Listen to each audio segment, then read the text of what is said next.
So, hello everybody, welcome to your Mood Swings and Anxiety webinar.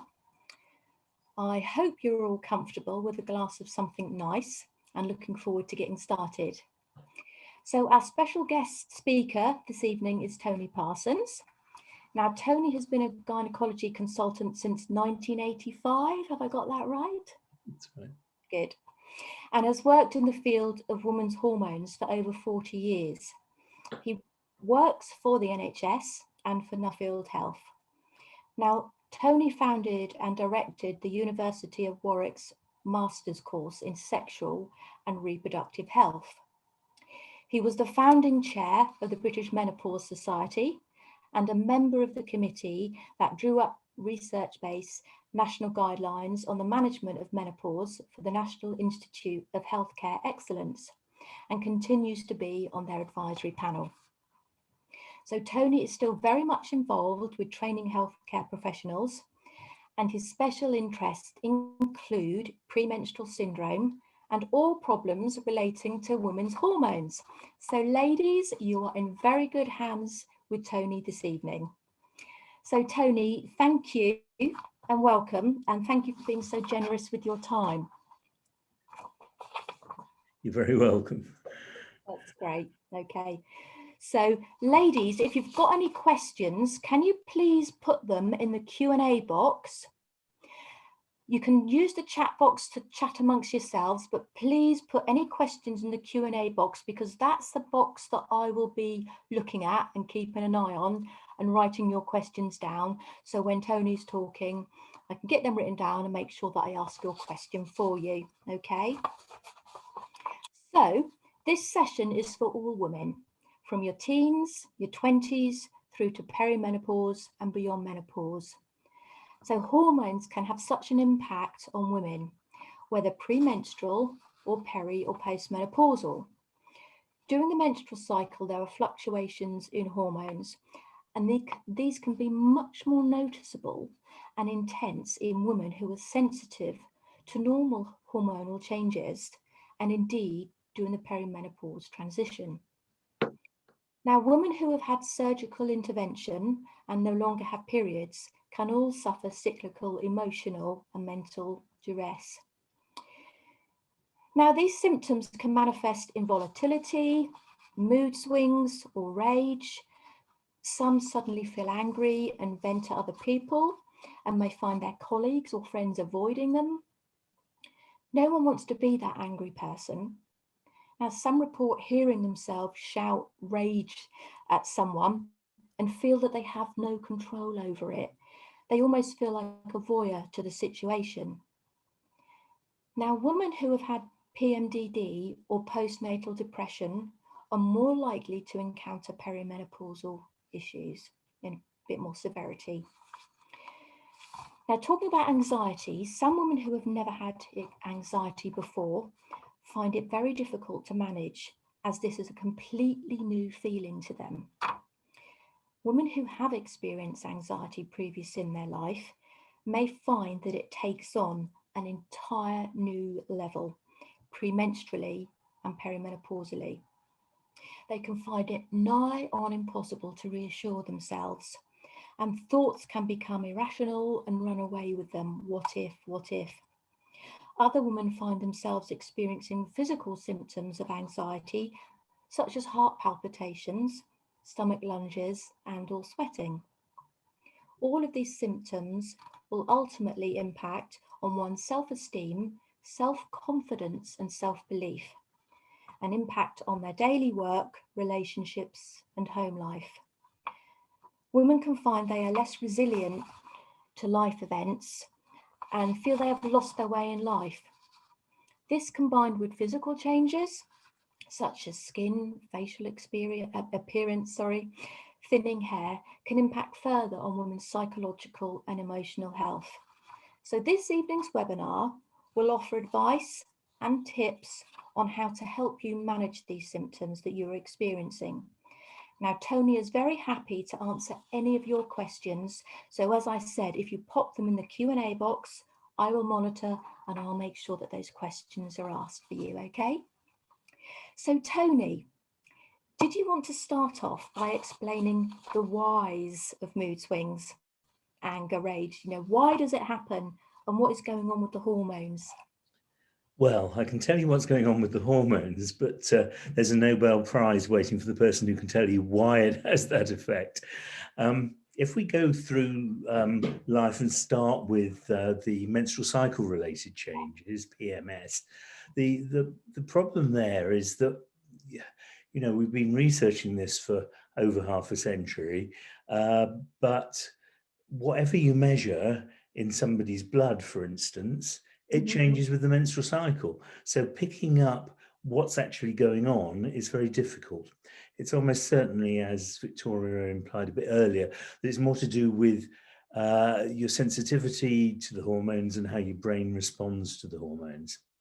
We know in an ordinary menstrual cycle, what happens is that your ovaries are trying to produce an egg in the middle of the month. So first half of the month, the ovaries produce a steadily increasing amount of estrogen. Halfway through, hopefully, an egg is ready to be released. And from then on, the ovaries carry on making estrogen, but make progesterone as well. And then it's the drop in both those hormones at the end of the month that brings on the period. Now, the problem is that when you look at those things, they are pretty much the same, whether people get symptoms or not. The classical sort of what we call PMS or PMDD follows very much a cycle whereby there's a particular time of the month when things start to become a problem, and they maybe stay the same, maybe increase up to about the time of the period. And then in classical descriptions, they get better as soon as the period comes. But it's just worth mentioning for those who are hormone sensitive that there is both those things, the cyclical symptoms, which go away for part of the month. You're absolutely fine in the first or second week of the month, and then you get awful. But there's also something that we tend to call menstrual distress, which is if you take somebody who's a bit anxious or who's a bit depressed, chances are that's going to get worse at a certain point of their menstrual cycle. So it's not only the menstrual cycle. And this is the big story about hormones generally, is that what the hormones do is interact with everything else in your life and the way your brain works. And you're the one who ends up with the result of it all. But there's very little that's purely hormonal. Okay. As you go into the menopause, then the next thing as you start to go into the menopause is slightly strange. It's rather like if you're driving the car and you see the petrol gauge is a bit low and you put your foot on the accelerator to get there quicker. Well, the same sort of thing happens with your hormones. The hormones that drive your ovaries actually start going into overdrive before the ovaries are packed up. So in the years immediately before the menopause, you've actually got higher estrogen levels than you've ever had in your life, except maybe when you're pregnant. But also it's tending to, those levels are tending to go up and down, and you get something of a roller coaster. Some people who've had premenstrual syndrome then find that suddenly, whereas it used to get better on day one of the period, now it seems to be stretching through the whole month. That's not unusual. And then finally, as you come off the roller coaster, the hormone levels drop. One of the other things that's happening at the same time that we've only started to understand recently is we think it's a long-term protective thing, but your brain actually decides to reallocate some jobs. So one bit of your brain that was doing one thing before the menopause is now instructed to do something else. So you can quite see where the brain fog comes from. I mean, there are some days when your brain doesn't know what it's meant to be doing. So it's natural that should actually result in you getting symptoms. For a lot of people, anxiety, emotional changes, just like Victoria described so well, are coming just before the menopause. They can come during or after. But again, it's difficult to unravel. If you say, when do people have the most emotional difficulties as they go through the menopause? Well, for a whole population, the right answer is just before the menopause, when they're in their late 40s. Then if you ask another question, which is, when do women experience the most stress in their lives? bingo, it's the late 40s again. They've often put more and more on their plates over the years, got a load of responsibilities, and that then goes together with the hormone changes. So it can be very difficult to unravel these things. Finally, before I let Victoria get a word in, the other thing is that she mentioned is after the menopause. And she's absolutely right that some people, and not only can people get continuous emotional symptoms, but they can get a cycle too. And the interesting thing about this is, yes, if you've had a hysterectomy, you may have kept your ovaries, so they may follow a cycle. You may not have had surgery, and again, your ovaries may follow a cycle. But the interesting thing is, you can have had a hysterectomy and both ovaries removed, and you can still be aware of a cycle. It's probably only a minority of women who report that, but they very definitely do report it. And I mean, it just tells you that, yeah, we think of our ovaries as controlling the cycle, but they're only doing what your brain tells them to do. And so just like day and night are somewhere up there, so a 28-day cycle for many women is somewhere up there and takes a long time to fade away after the menopause. Yeah, that's really interesting. That's really interesting because there's a question about that later on as well. One young lady has put a question in the chat, and she says, why do I get angry but also sad 2 weeks before my period? And I guess you kind of led to it then, but this lady's saying she gets angry and sad 2 weeks before her period. Yes, it's worth saying that although we always talk about premenstrual tension or premenstrual dysphoric disorder, there are actually a group of people, there's a group of people where the problems start mid-cycle and go on to the period, but there's also a small group where they just get the problems around the time of ovulation in the middle of their cycle. And we don't absolutely understand that. Why does it happen? We don't know. It is obviously, it's dependent on what else is going on in your life. You sometimes need to ask yourself why you didn't throw the crockery in the other 3 weeks rather than why you did throw it in the bad week. And it's worth just examining, are there some underlying tensions here that they just kind of boil over at the bad time of the month. But yeah, we don't have a very good explanation for it. And as you say, although we always talk about mood swings, which people tend to assume as meaning you're up 1 minute, down the next, this thing of rage is quite common, and people find it very difficult to cope with often. They've often got a loved partner who, for part of each month, they are really so angry with, and they have no idea why. And it can be very disturbing. Yeah. Absolutely. Okay. So talking about PMDD, so PMDD is premenstrual dysphoric disorder. Tony, can you explain in more detail what it is and some of the symptoms that a woman may experience and when she may need to see a specialist about it? Okay, so premenstrual dysphoric disorder originally applied to the issues of mood becoming worse in the last part of the cycle. It's what we were talking about earlier has been kind of the classical picture of things get worse in the second half of the month, they get better with the period. It's usually distinguishable from standard depression in the sense that it's only happening for part of the cycle. A lot of these people who suffer from this, actually, after they have the period, they often have a euphoric week. It's not at all unusual because, when we're talking about this, we always say, well, take me through a typical cycle. Let's go through day by day. And often they often say, well, yeah, and when the period's over, I could conquer the world. I could do anything. And they're actually a little bit high, so it's kind of the swing back of the emotions that presumably your brain's trying to adjust to the lowered mood, and the pendulum swings a little bit too far the other way. So that's not unusual. I tend to put all the cyclical symptoms together because some people are going to get only physical ones, maybe breast tenderness, bloating, headaches. Some people are going to get, rage with nothing else. Some people are going to be suicidally depressed. Some people who are prone to hallucinations may even become slightly psychotic at that point of their month and okay the rest of the month.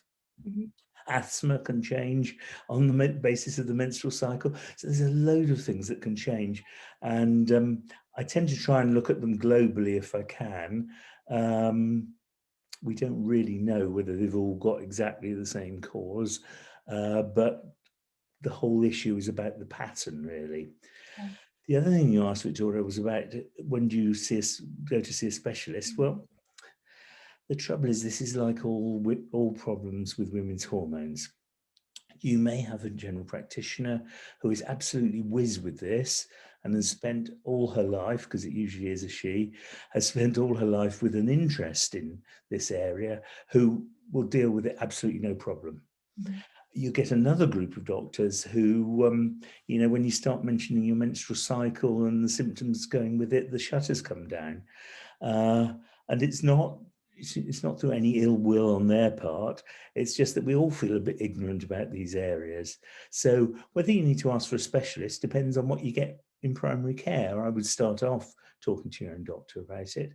And if you feel you're not getting anywhere, sure, then it's reasonable to try and talk to a specialist about it. Okay, right. So this leads on to the next question.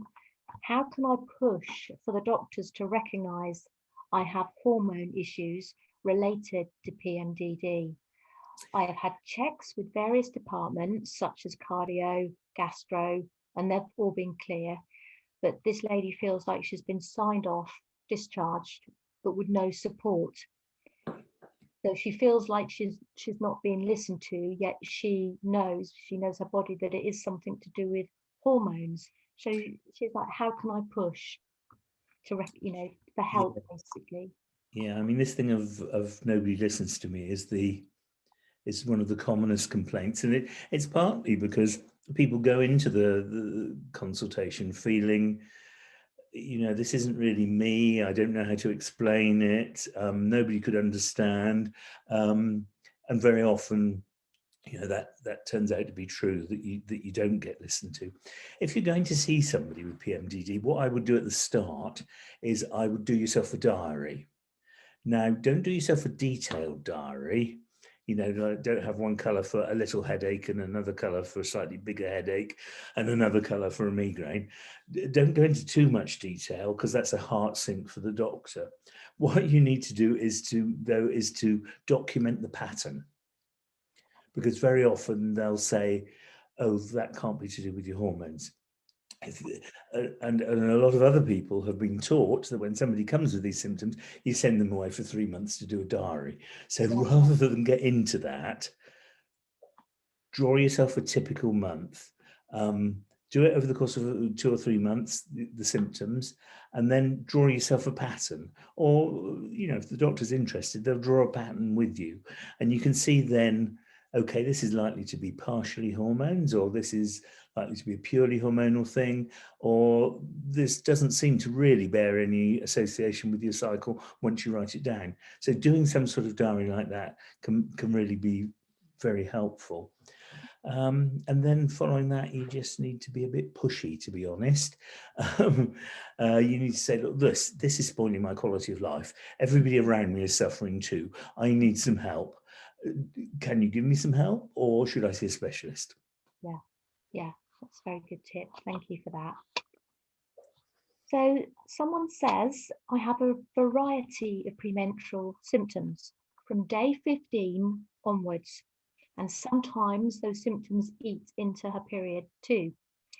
Now, symptoms range from uncontrollable mood swings, low mood, lack of motivation, to dizziness, and she also feels nauseous. Even though she fills a tracker out, the GP she's seen don't understand, and I feel I've been made to feel that it's all in my head, though I know it isn't. I feel I just want to feel better.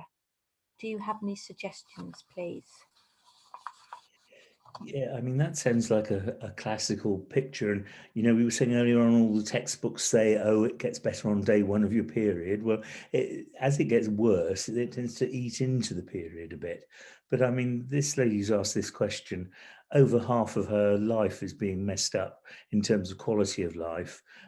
So, one needs to do something about it. Often the things we do about it are a bit simplistic, in the sense that that when you come, certainly when you come to medical treatments for PMS, it's often, well, it often boils down to there's something wrong with the menstrual cycle, so let's just change the menstrual cycle. It's often as crude as that, rather than being able to say, oh, well, the nausea is such and such a hormone and the mood such and such a hormone. You often just have to take a fairly blunt tool to it. Okay, thank you. Okay, so you touched on this earlier. So women who have had surgical or medical induced menopause or something like endometrial ablation still report having monthly symptoms such as mood swings. So why is this? Okay, well, let's take the endometrial ablation first. The endometrial ablation that's sort of come into being over the last, I don't know, maybe 20 years or so, is a really good way of dealing with heavy, unmanageable periods for women whose families are already complete.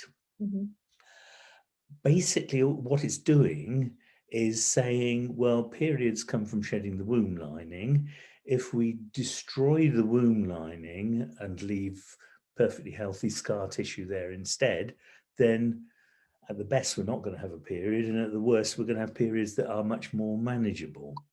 But that has no impact at all on your hormones. Okay. On the other hand, clearly having a hysterectomy does.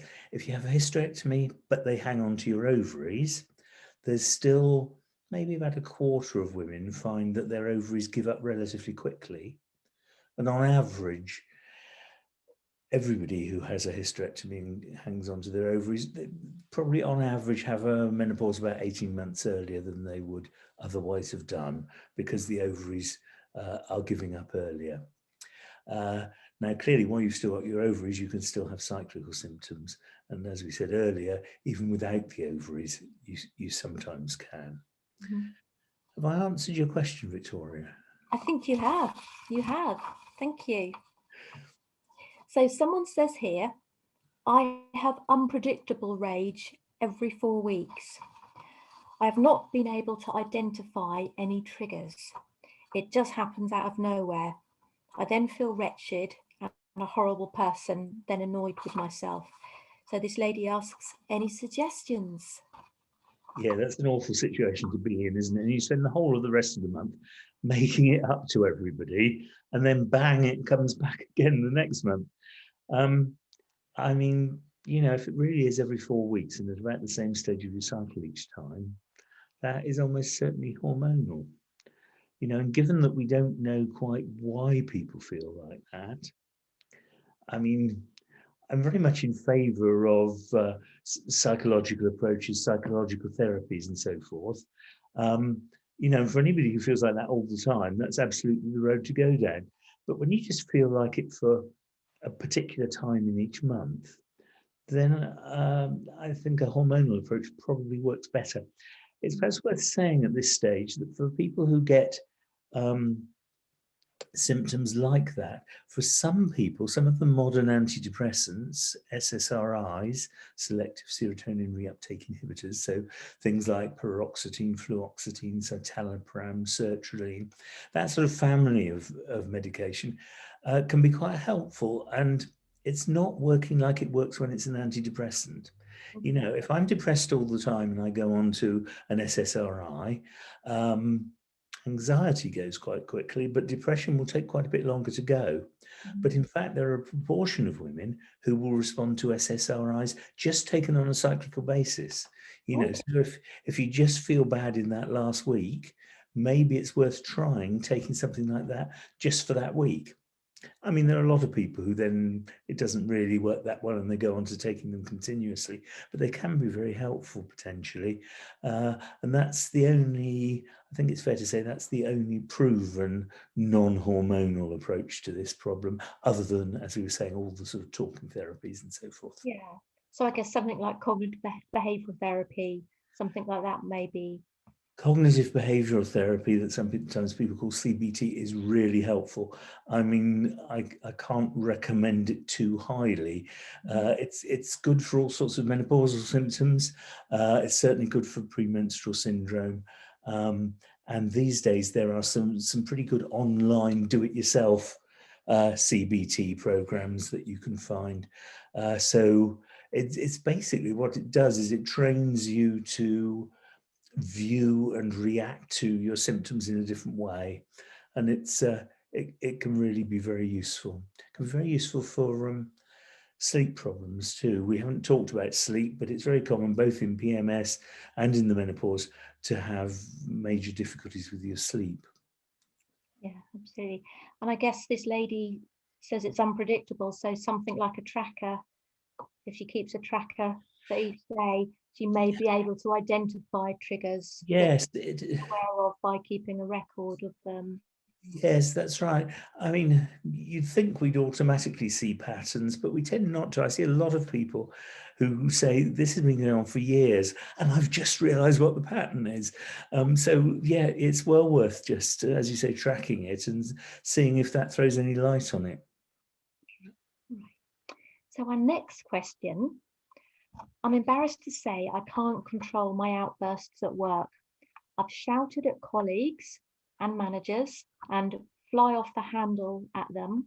I've been spoken to by management and been told that if it continues, I will have a formal warning. I've worked there 30 years and never been in trouble until recently. I don't want to share that I may be menopausal in case they think I'm over the hill and give someone else my job. I'm like it at home too. My poor husband feels he is walking on eggshells. Even the cat is avoiding me. And she says, help.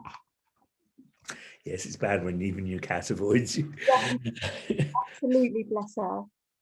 Yes. Yeah, I mean, basically, you do need some help, don't you? That's making you anxious at work. I think workplaces are better now than they were, and partly because there's been quite a lot of publicity about menopause in the workplace. But although we've been trying to train managers around the country to just give them a bit of understanding of this, it's still a bit of a lottery whether your personal manager actually would understand. But I mean, this is impinging on your family life as well. You need to see somebody about it, basically. Yeah. So you suggest the GP initially, and if she doesn't Yeah, help. always start off with your GP, who may be very, very helpful. Okay. Thank you. My anxiety is worse than it has ever been. So we're going on to anxiety questions here. And I have got some other questions come through in the chat, which I will ask you shortly. This one says, my anxiety is worse than it has ever been. I get anxious about going to work, anxious about driving at night. To be honest, anything can cause anxiety. And I cannot reassure myself like I used to. My mind just wanders from one potential catastrophe to another. Could this be hormonal? And do you have any tips, please? Yes, it certainly could be hormonal. It's not unusual for us to see people who've had issues with anxiety in the past, who now say it's getting out of control. And they'll often say, and it's quite different, I'm anxious about different things. I'm anxious about silly things. And that often can be hormonal. One of the problems that you're up against is that if you've consulted people about your anxiety before, the easiest thing for them to do is think, oh, this is more of the same. Mm-hmm. Whereas it may actually be quite different. So it's certainly worth taking seriously. And there are a number of things you can do to try and control anxiety. My feeling, and Victoria may not agree with this, but my feeling is that that when it gets that uncontrollable, like, so I saw a lady the other day who got halfway down the motorway and she was just desperately anxious, and she actually had to stop in the lay-by, get somebody else to come and meet her, and a friend to pick up her car. She just suddenly couldn't drive any longer. And those sort of things, to be honest, they're so extreme that the simple tips for anxiety management tend not to work, I think. But there's probably not very much evidence about that. That's just kind of what we call a clinical impression. Yeah. Yeah. Okay. So perhaps if it's at that stage, they may obviously need to talk to the GP and think about something like an SSRI or something Yeah, else to help with anxiety. absolutely, yeah. And I mean, I think you need to remember your mental health is every bit as important as your physical health. A lot of people are a bit diffident about going to their doctor to talk about something to do with their mental health, but it's every bit as important. And the vast majority of doctors understand and appreciate that, and will understand that you're feeling a little bit awkward about coming with these problems. Yeah, absolutely. Okay, thank you. So somebody says here, my anxiety manifests in palpitations. I have had ECGs and been checked by a cardiologist and told that I'm okay. Still, I get these palpitations and it is a scary feeling that I have no control over. I try breathing slowly to help, but still they arise. What can I safely do to help myself, or what can I suggest to my GP? Well, it sounds like the right things have been done, because it is important, if you have palpitations, that you have a 24-hour ECG, and that's because some irregularities of heartbeat can be the cause of palpitations. Having said that, palpitations often come with extreme anxiety, but they also often come with symptoms around the menopause as well. So many women will say, when the palpitations start, I know I'm just about to get a sweat. And there can be that tighter link with it.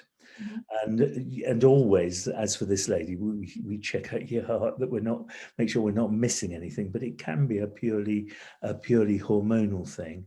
And apart from what's already been said about take some slow deep breaths, stop and think.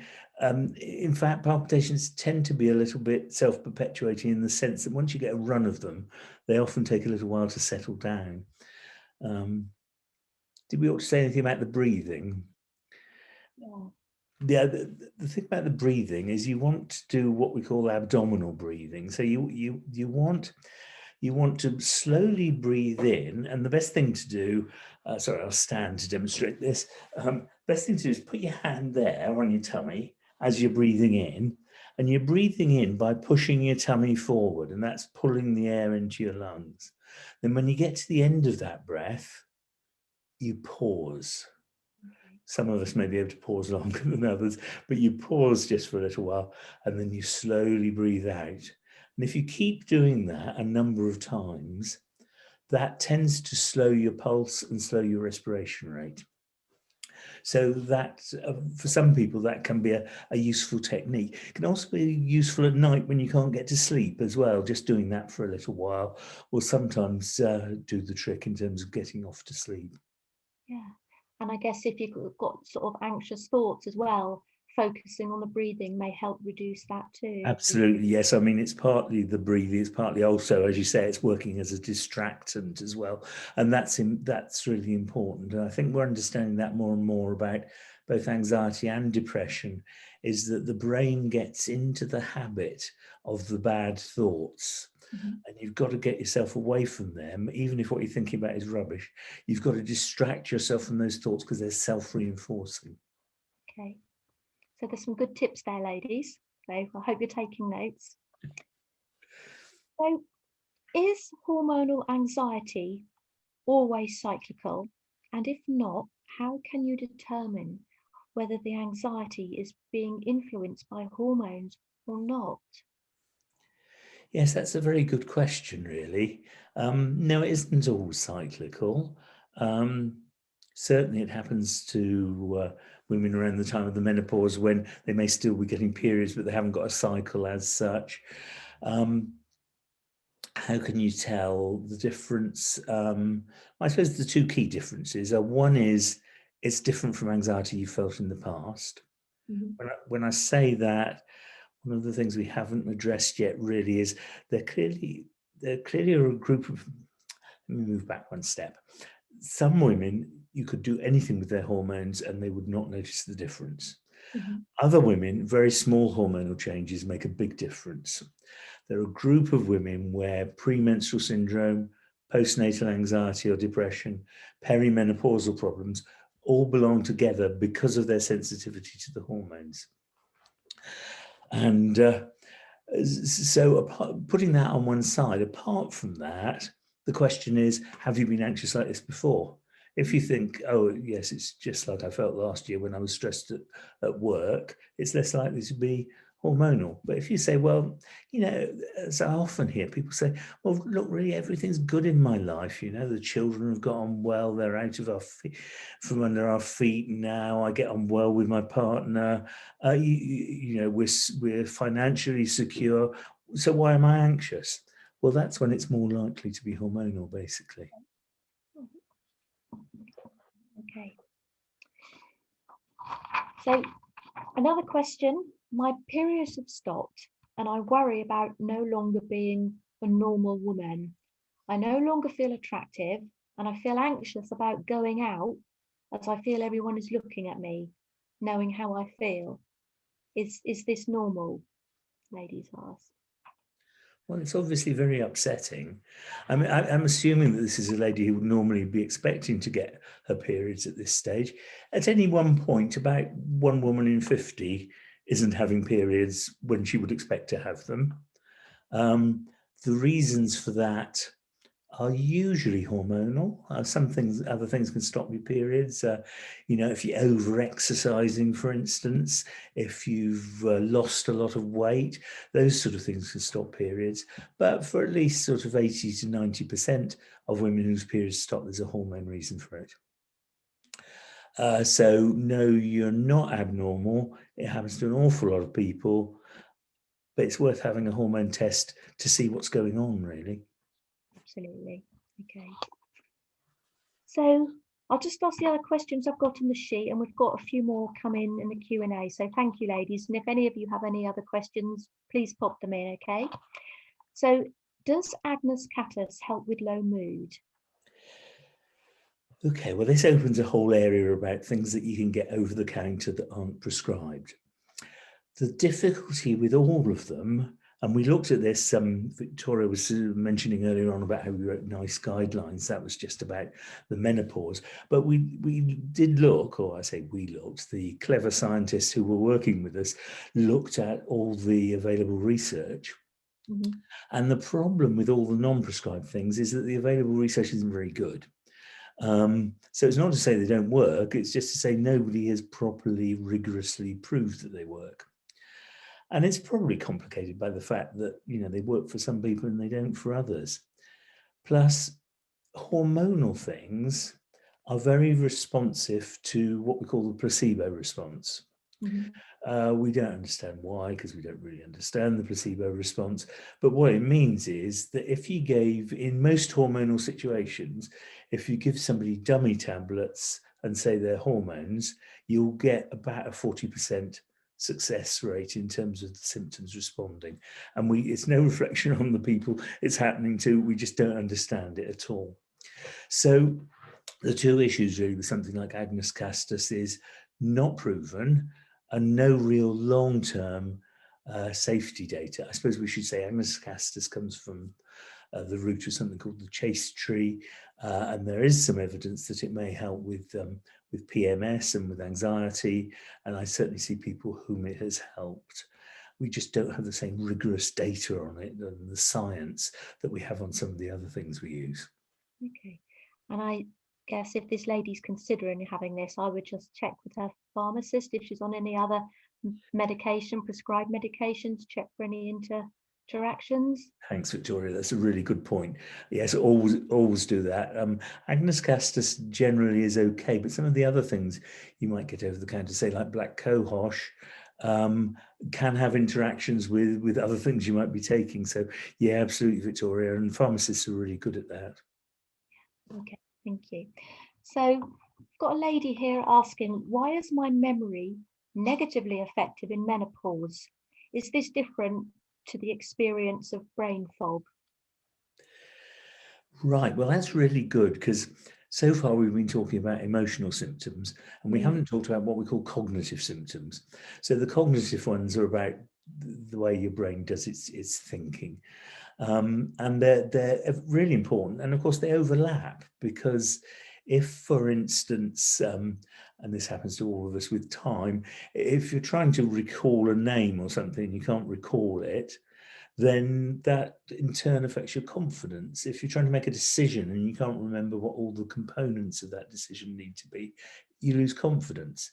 And if you're already anxious or depressed, then that's just they're going to build in together. So we can't really look at the emotional things without the cognitive things. Mhm. Now, the thing about memory is there's a little place at the base of your brain called your hippocampus.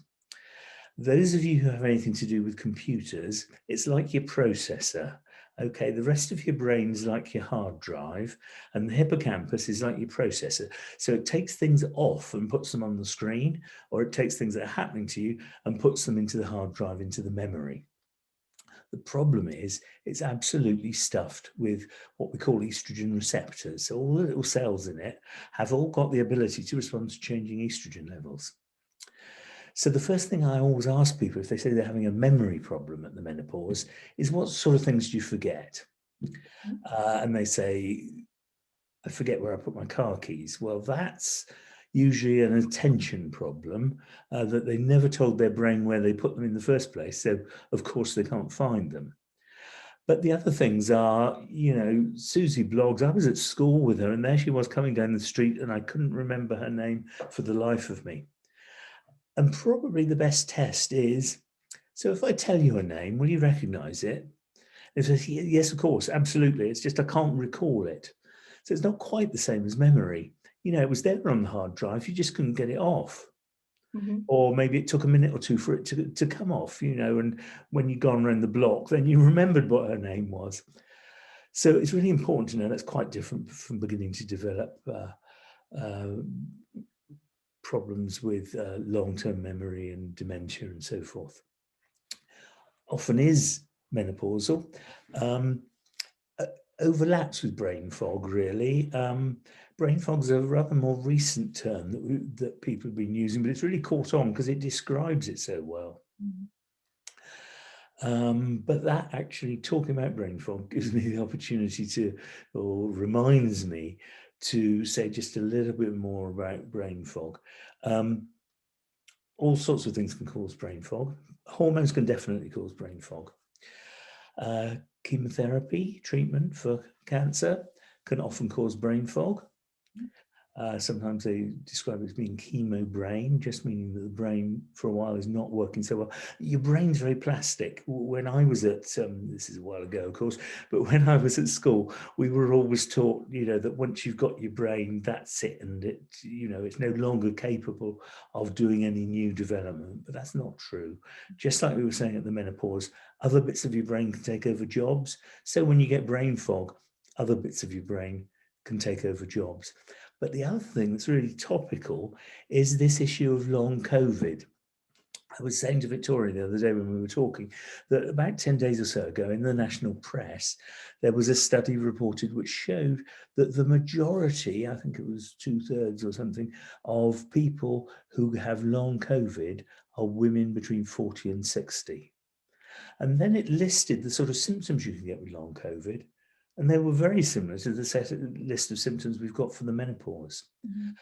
So that's the other thing to just bear in mind. If you've had COVID and the brain fog seems to date from then, just still worth checking out your hormones, but it may be not a hormonal thing. Okay, that's really interesting. Thank you. Okay. So another brain fog question. I have brain fog. Now, I know some women cope by making a joke about it. I am personally very embarrassed by it. I can be in a meeting and know what I need to say, but the words disappear mid-sentence. And, she gets embarrassed and doesn't know how to carry on. And she's worried her boss will think she's no longer capable of doing her job. Now she's asked, how can I prevent this happening? Yes, it's really difficult. And, I see so many people who say, I've got to do this presentation to my managers or whatever, and then there I am in the middle of a sentence. I can't remember what I was trying to say. The problem, of course, is that the moment you realize that you can't finish the sentence, you start to get anxious, which in turn reduces your chances of finishing the sentence successfully. The only thing I can suggest, and it often doesn't work, but what can work sometimes, is taking the same sort of approach that people sometimes take when they're trying to get over a stutter. Namely, if you're partway through that sentence, don't worry about how that sentence is going to finish. Change tack a bit. Say it in some other way. Make a different point and go back to that one. Do something other than think, oh my God, I can't remember what this sentence was going to finish with. Another good tip, ladies. Thank you, Tony. So I've got a question here, slightly different. My 17-year-old daughter suffers with severe pelvic pain and has stated that it can be internal. It affects her walking and the pain wakes her in the night. She has been seen by gynecology and surgical teams and they cannot find the cause. We are not sure if it was related to her cycle, and due to this, her mood can be very unpredictable and volatile. Is there something that could cause these symptoms that we could approach the GP with? Yes, that's a difficult one, isn't it? It's a very good question. It's certainly worth, you were saying not sure whether it relates to the period. It's certainly worth just trying to track it a bit. I mean, the thing I would be most keen to see excluded would be endometriosis. Yeah. That's a very common cause of pelvic pain. We're not very good at diagnosing it. A report came out a few months ago suggesting that the average woman who has endometriosis, it was taking literally years to come up with the diagnosis. Classically, what happens with your pelvic pain is it starts when the period starts and it eases off as the period eases off. So that would be a pattern you'd see if you kept a little bit of a diary. But it doesn't have to be like that, and it can be more continuous than that. I think I'd want to know what the gynecologists had done when they said everything was all right. And I think if in doubt, I think it's reasonable to say that if you were in doubt and no other answer had been produced and endometriosis hadn't been excluded, I would ask your GP specifically to be referred to an endometriosis centre. We've got a number of centres around the country where the people there really just specialise in endometriosis. And it's quite clear, no reflection on the rest of the profession, but it's quite clear that you get a better deal from going to them. Because that's their speciality. Yeah, absolutely, yes. And so they're the best at spotting it, they're the best at treating it. They're the right people to talk to, really. Then if that were ruled out and there wasn't an obvious pattern, then it's probably not hormonal. And then a lot would depend on things like the detail of the physical pattern of the pain, what makes it better, what makes it worse, what the gynecologist found on an ordinary physical examination.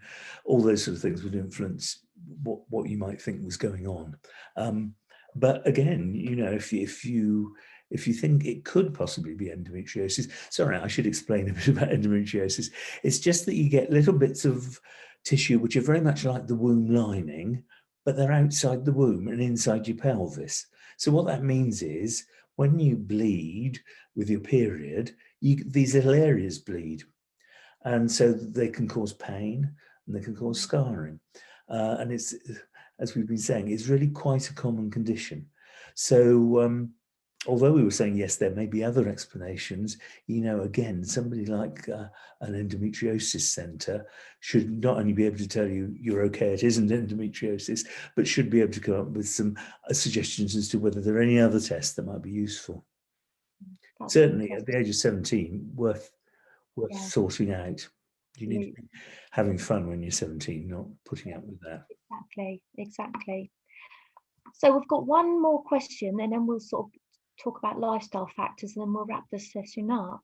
But a lady's asked here, is it better to take HRT? And she's put in brackets, preferably bioidentical hormones than antidepressants for anxiety, mood swings in menopause. So we may want to explain the difference between bio and body identical. Yes, sure. Bioidentical really got hijacked by part of the private sector as a scam, basically. What they were saying was, and I should say they now tend to call it compounded bioidentical, which means that they claim that they're making up a preparation that is absolutely unique to you and will be the best thing possible for you. Bioidentical, before they hijacked it, just means identical to what your body makes. Now, although there are other kinds of HRT, very much of the HRT that we prescribe today, just ordinary gynecologists and menopause specialists, actually contains estradiol, the estrogen that your ovaries have always made, and progesterone, also the hormone that your ovaries have always made. So bioidentical HRT, although not all HRT is bioidentical, the vast majority actually is bioidentical already. Now, the question about HRT versus SSRIs, antidepressants. The interesting thing we found when we did the NICE study was that the mood swings that we've been talking about actually didn't respond to the SSRIs, didn't respond to the antidepressants, but did respond to HRT. So our rule of thumb is that if we're not looking at continuing depression and we're not looking at overwhelming anxiety, then we would definitely go down the HRT route first. Certain SSRIs are licensed to cover anxiety as well as depression, and some of them, commonest used ones, sertraline, I usually use something called citalopram, they can be very effective at controlling the anxiety and quite quickly. People tell you it takes a while for an antidepressant to work, and it does, but the anti-anxiety, the anxiolytic effect can come quite quickly. And I'm not against the idea of using both if that's what it takes. Interestingly, if you take a group of women who've got flushes and sweats and haven't got complete relief with HRT, flushes and sweats get better if you add in an SSRI. So there really is a place for those medicines, but often actually HRT is the right first answer. That's great, thank you. I hope that's answered your question, and thank you everybody for asking your questions. So Tony, just to sort of wrap up, any sort of top tips, the basic top tips. So we can talk about like an anxiety reduction tool, which is a tool which you use if you've got a hot thought, you write down your level of anxiety on a level of 1 to 10, and then you write down the actual thought, and then you write down the evidence to support that thought, and most likely there's no evidence to support that hot thought. And then as you go through, you get at the end, you then gauge your anxiety from a level 1 to 10, and it may be a 7 or 8 initially at the start, but at the end it might come down to a 3 or 4. So it may not have gone completely, but it may be a lot more manageable for you. So if anyone would like a copy of that, a copy of the green climateric scale, which I'll let you explain what that is, Tony. Okay, well, we used to have a lot of scales for sort of diagnosis of the menopause, and indeed, just to reassure you, if you're getting lots of different symptoms, when I first started working in a menopause clinic, our questionnaire had 23 different questions about potential menopausal symptoms. The green climacteric scale, produced by a psychologist in Scotland, is actually probably the more commonly used one now, and it's quite good because it just scores you on different symptoms and gives you an idea of how likely it is to be the menopause. But having said that, there's also a golden rule, which is never rule out the menopause just on the basis of that. But equally, again, it can be a good thing to take along to your doctor. I was wondering if this was the menopause, and look, here's my form. That can help, and the doctor's usually very pleased with that because it cuts corners for them as well and gets them to the right answer more quickly. So yeah, that's a useful scale, the green scale. Okay. And also like tracking your symptoms, whether it's your menstrual cycle, whether it's your perimenopause symptoms, tracking is really, really good way of being able to identify triggers. It doesn't just help you identify when you're having issues. It can, when you're sort of using lifestyle factors, or whether you're using HRT or SSRIs or a combination, it can really help you show improvements as well. So when you look back, you can think, oh, I wasn't as anxious as I was, last month. So, introducing lifestyle factors can really help. So as Tony mentioned, things like CBT, mindfulness, and there's talk about gut health as well, how having the right flora in your gut can help with these symptoms as well. And talk to people. But if you want any of these tools, don't hesitate to email me, and I can email these tools to you. And I will be emailing out Tony's email address and various organisations like the British Menopause Society, the Women's Health Concern, Mind, and the Samaritan. So you'll have a few tools there, and we're hopefully going to have something for PMS as well. So Tony, have you got anything to add at all before we close this session? Just two things really. I'd really like to underline what you were saying about plotting the symptoms. I see so many people who say, well, I'm not really much different. And you say, well, I noticed last time you were waking 6 times at night with a sweat. How are you now? And you go through the symptoms one by one, and you decide that actually, yeah, it's still not perfect, but it's a lot better than it was when we started. And that's, I think, really worth doing. The other thing, lifestyle-wise, is all the boring stuff. Because actually, we were saying you can't separate your mental health from your physical health. So less smoking, less drinking, less caffeine late in the day, more exercise, watching your weight, all those sort of things, besides the fact that they actually reduce your risk of all sorts of long-term illnesses. In the short term, they actually make you feel better. The problem, of course, is getting motivated to do them. And as somebody who's got an exercise bike that I must have started on 1,000 times by now, it's very easy to start these things and not persist with them. But I'm told by the experts that if you do something 13 days in a row, by then it will become a habit for you. So it's worth just trying that. Definitely. Yeah, that's brilliant. Thank you. Okay, so no more questions have come in. So Tony, I would like to thank you for your time this evening. Thank you so much. I really appreciate it, as I'm sure the ladies who are watching appreciate it too. Thank you all for joining us. And someone said thank you, so that's lovely. Thank you. Thank you for joining us, everybody. So we will end the session now. So have a good evening, everybody, and thank you, and take care and keep safe. Bye-bye. Thanks, Tony. Bye.